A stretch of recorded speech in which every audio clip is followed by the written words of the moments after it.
Ladies and gentlemen, the President of the United States.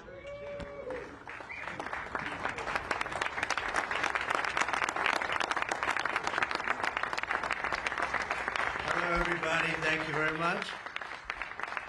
Thank you. What a friendly group this is. No Democrats are here, right? Well, I want to thank everybody. This has been a labor of love. You know, we took over a building that was not properly taken care of. It just wasn't. It's a very special building, and we are taking care of it. This was grass, and when you have a news conference, and this was going on for many years, but everybody would just sink into the mud. It was extremely luxurious grass, especially when it was raining, because you'd go down about 5 inches into the mud. And when we had a press conference here, all the press standing back there, they'd be cursing me. The women would be lifting up their shoes, saying, "You've destroyed my shoes. This is terrible." So we got a stone that's the exact same stone and color as the White House itself, because we wanted the friendly feeling of that light color. And it reflects the sun, and it keeps you cool even in the summer. And we've had press conferences. We finished it about a month ago. This is, as you see over here, the Presidential Walk of Fame. And we had this long wall with half windows because that used to be a swimming pool on the other side of the wall. That was the swimming pool where Jackie would say, "I hear women inside." Are women inside? Quite a famous, I'm not saying anything, this was a part of a movie. And the Secret Service said, "No, ma'am, there's no women inside, ma'am. I'm sorry, ma'am, you're going to have to move along. But I hear women inside." "No, ma'am, you'll have to move along, ma'am." So that was the famous swimming pool. Now it's even worse. It's for the media. They covered the pool up.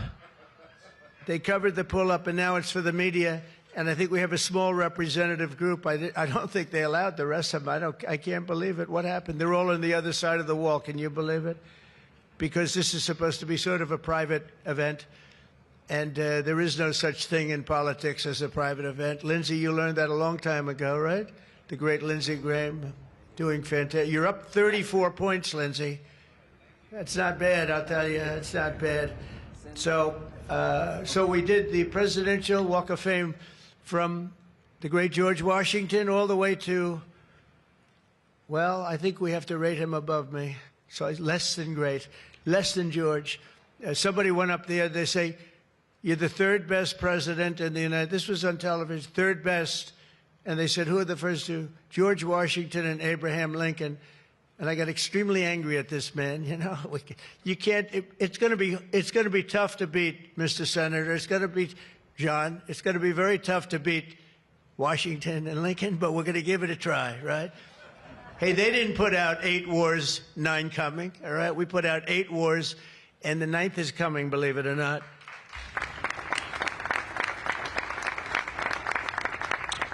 So I just want to say it's great to be with you. And when we're finished later on, we're going to have a little quick lunch, and they do great food at the White House. And this is used sometimes for evening, where we've had some incredible people for the evening, and some of the big foreign leaders have been coming.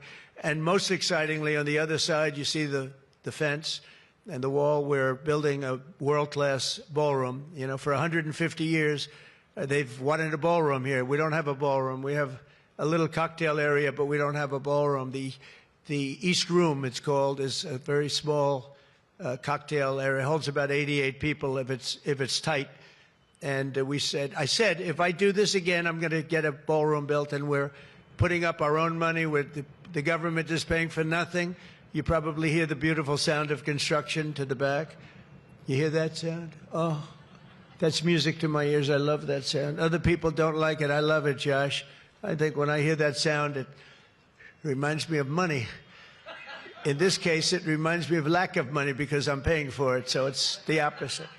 But it's going to be one of the most beautiful ballrooms anywhere in the world, and it's going to be able to take care of tremendous things. When you have, as an example, I'm going to see President Xi in 2 weeks. I'm going over to South Korea. We're going to meet in South Korea. We're going to talk about a lot of things. They want to discuss the fact that they're paying 157% tariff. It's a little higher than they thought. And we're doing very well. I think we're going to do well in that negotiation. We've done well, as you know, with Japan, with South Korea, with Europe. the European nations got together, we made a deal, and it was all based without the tariffs. You could have never made the deal. I'll tell you what, tariffs equal national security. Remember that. Tariffs equal national security. You got to remember that. And they also equal wealth for our nation, because we've taken in hundreds of billions of dollars in a very friendly manner, given to us by nations that used to take it from us. And they used tariffs on us. We never used it on them because we were foolish, or we were led by people that weren't business people. But it really does. It equals national security. And I wouldn't have put out, I mentioned 8 wars, 9 coming. Of the 8, 5 were based solely on trade and tariffs.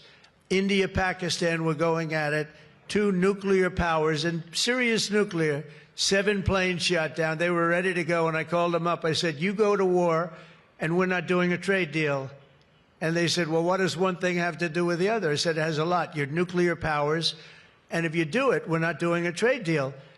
And 24 hours later, they called me, we have decided not to do it. We stopped the war. We stopped a potential disaster, a nuclear disaster, because of trade. And it's been really amazing. But the tariffs have made us a wealthy country. They've given us tremendous defense. They've given us things that we can do for other countries, very positive.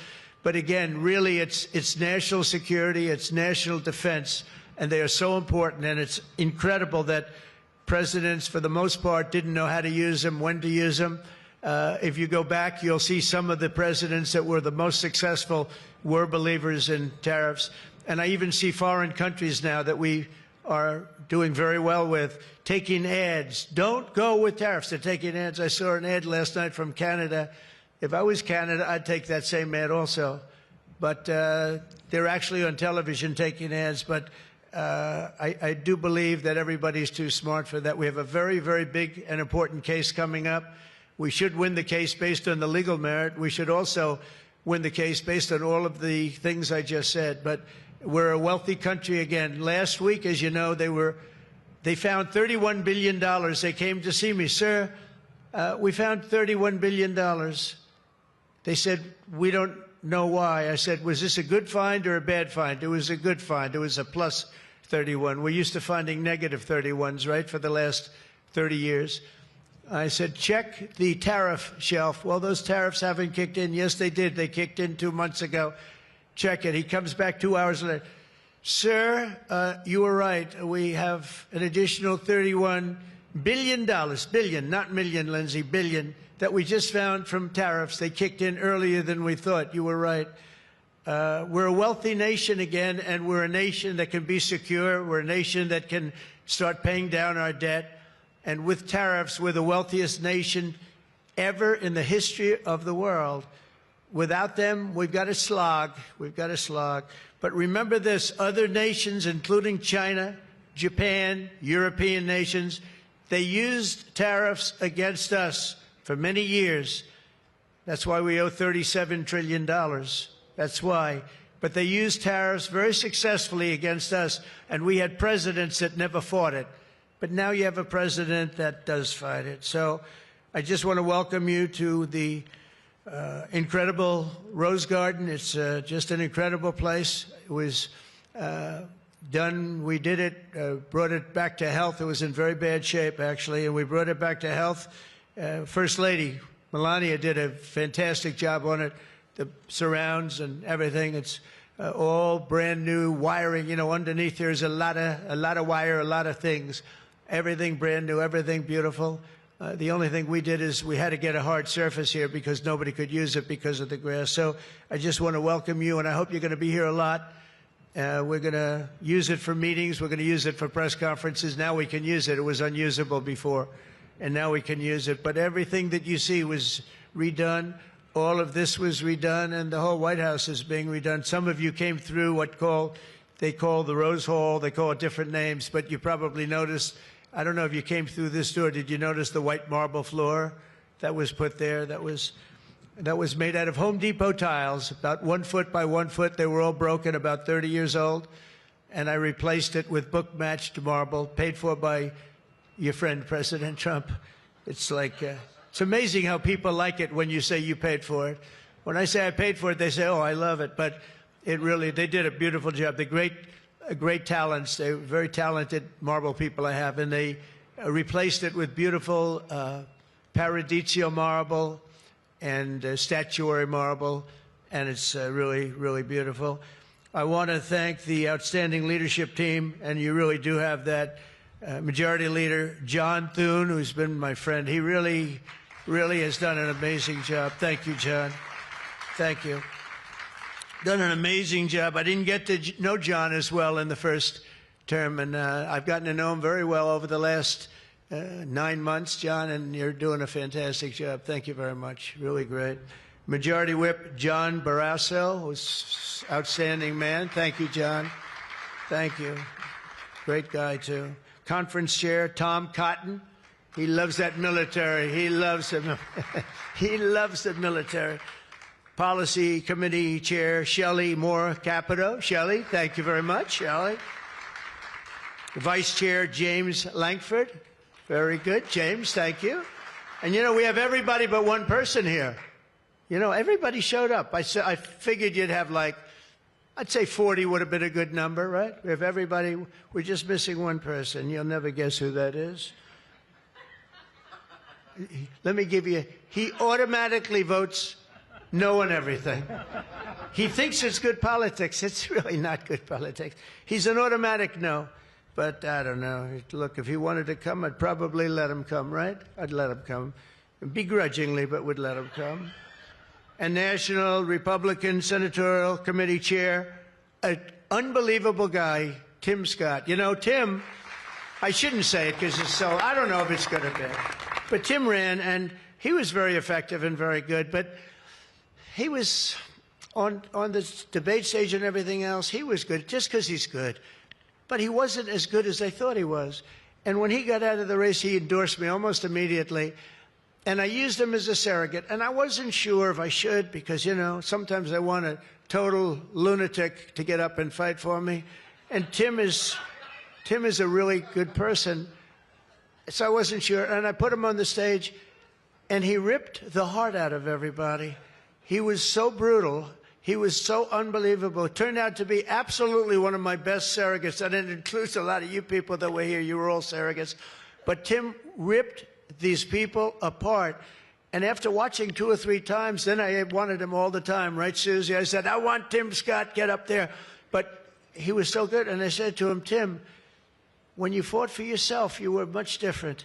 When you fought for me, you were a tiger. You were like unstoppable. You were, really was. You all saw that. What's the difference? He said, I've never liked selling myself, and I love selling somebody that I really do believe in. I really believe in you, and I just felt that way. And it was so nice the way he expressed it. And I want to tell you, you are a champion. You are a winner, and congratulations. Thank you very much. I never love telling that story because I'm not sure if it's a good or a bad story, but I'm telling you, you are an amazing guy, and you fought for me so hard, and I really appreciate it. You got to be my #1 choice, Tim, so something happened. I appreciate it. And you're doing great doing what you're doing right now. I also want to thank the entire Senate Republican Conference for your tremendous work on confirmations. Boy, did we have a couple of weeks, huh? We had some, I signed like 150 of them, and I didn't use an auto pen, by the way. I signed. You know, when you're signing these important, like a general getting approved from 3-star to 4-star and all of these different things and big confirmations and, you know, big stuff, you really have an obligation to actually sign it, I think. You probably noticed right there, number 46, we put up, right? We put up a little bit of an auto pen. We have 46. We have 45. We have 47. It's very interesting. Yeah, 46 is an auto pen. It's up there. It stays up there. People like it. It's probably going to stay up there for a long time. And I know you're looking into that. And by the way, the auto pen person said he never spoke to Biden. He worked the auto pen. You're not allowed to do that. So if you're looking at anything, just remember it. And remember, they treated us very badly. They treated us very, very badly. So I think you're allowed to just report the truth, including the confirming of my cabinet much faster than first time. I mean, we went so fast, and I give John Thune and all of you credit for that. It was amazing. All of a sudden, I was calling John, I've got to get him approved. come on, John, because I was getting like one every 2 weeks. And I have people, they left their job and they left everything, and it looked like they were, all of a sudden, it was like an avalanche. They walked in, James and James, my double James, I call them. They walk in and they had like so many of them. I said, you got to be kidding. Is this like, are you for real, right, James? John Thune did his job, and you got them all done, and you have all those people out there working now, and instead of being very upset with the fact that we couldn't get them approved quickly. So I really appreciate it. You used a method that I wish you could use on U.S. attorneys. I have 10 U.S. attorneys who are phenomenal, phenomenal. A Harvard, a Yale, a this, a that, all top. And the problem is they're not going to ever be confirmed, I guess. I put them in. They'll be there for 3 or 4 months, whatever it's, and then they have to leave. Because anytime you have, as you know, anytime you have a Democrat senator, not even 2, just 1, they'll say because of the time we're in, we're not approving that person. We're not approving. They never do. They won't approve. And therefore, because of blue slip, I have to tell the person after 3 months, I'm sorry, you'll have to leave. And I put somebody else in. And I've had Democrat senators say the only one we'll ever approve is a Democrat. This is not constitutional. And I hope you can look at that blue slip thing, because I have 10 people that are phenomenal, and they're going to have to leave office. Highly educated, top of their class, everything. And they're going to have a mark on their career that they were a U.S. attorney for 3 months or 4 months, and then they had to leave. And that's so unfair. It's unfair to the public, because the public voted for me in a landslide, and I'm supposed to be picking the U.S. attorneys. And this goes for judges also. But actually more so even for the U.S. attorney with the blue slip. So I have these phenomenal people, many of them young, but truly fantastic people. And they're wondering what's going to happen in another 3, 4, 5 weeks. They're going to have to leave office. I think it's a shame, and I hope you can do something about it, because I'd like to tell those people, we put you there, and you're not going to have on your resume for the rest of your life, you were there for 4 weeks or 6 weeks, and you left like you got canned.